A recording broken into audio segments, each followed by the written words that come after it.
L'enquête de la CNSST sur l'accident ayant causé la mort d'un représentant de la région chez Hardy Concassage Inc. le 20 juin dernier à Chisasibi vient d'être rendue publique. Et Félix, quelles sont les conclusions du rapport?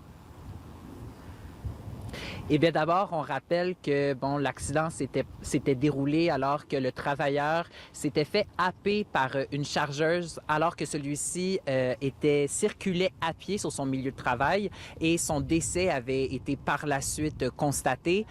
Donc, deux causes ont été identifiées dans le rapport, Anthony.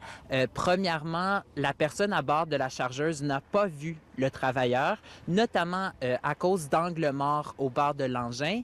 Et deuxièmement, il n'y avait pas un plan de travail qui était prévu pour une coactivité entre les travailleurs qui circulaient à pied et les équipements lourds. On peut écouter l'inspectrice de la CNESST, Isabelle Ducharme.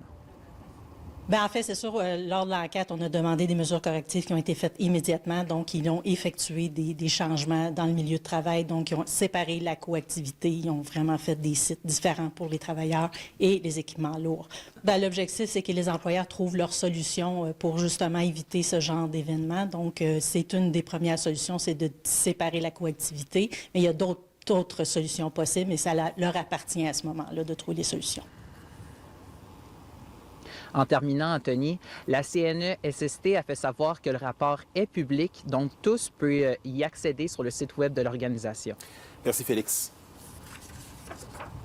Je vous en prie.